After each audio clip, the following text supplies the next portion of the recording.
gue pikir nih peluang senjata terbesar ya, saya.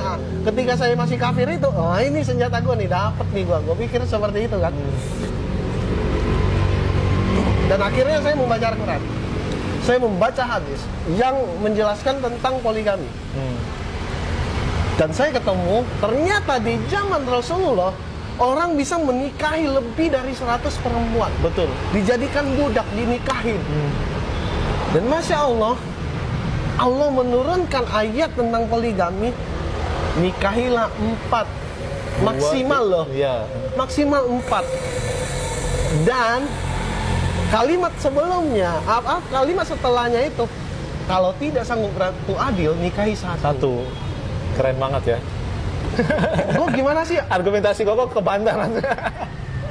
Gue langsung terbesit di situ. Ini orang cuma ada 2 pilihan nih. Orang dari masa depan, kalau tidak, orang yang memang diutus sama Allah. Betul. Karena tidak mungkin mengatakan sesuatu berturut-turut di Al-Quran. Al-Quran ya, nggak usah di hadis deh, di Al-Quran. Berturut-turut kalimatnya tidak ada letak kesalahan.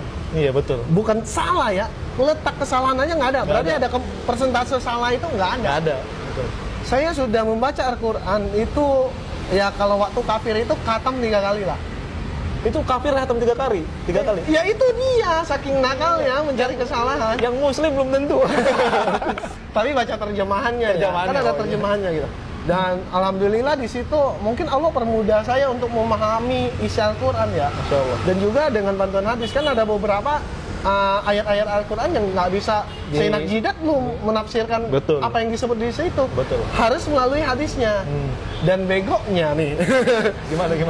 Gue ada guru ustadznya, dan gue nanya ke ustadz. Gile. Dan ustadz ini tidak tahu tujuan saya. Oh gitu? Iya. Gila sih. Dia nggak tahu tujuan saya. Itu abang angkat saya sendiri. Dia jualan bakso di depan rumah saya. Udah kayak abang angkat lah, orang Jawa. Namanya Mas Hendro. Ketika gua mulai tidak menemukan sesuatu, dia kan sering baca Al-Quran di warnet saya kan. Dia baca. Sambil baca dia artiin. Nah di situ saya dengerin. Terus saya tanya, ini tentang apa gitu tafsirannya? Oh, kurang lebih seperti ini. Saya kurang paham, lu harus nanya guru lagi. Tapi penafsirannya seharusnya seperti ini yang saya dengar dari guru-gurunya dia gitu. Betul. Oh, begitu. Dan akhirnya Al-Quran itu saya lengkapi dengan hadis-hadis yang ada gitu. Dari semua isinya ada beberapa yang membuat saya menyerah untuk menyerang Al-Quran. Masya Allah, apa tuh kok? Masya Allah.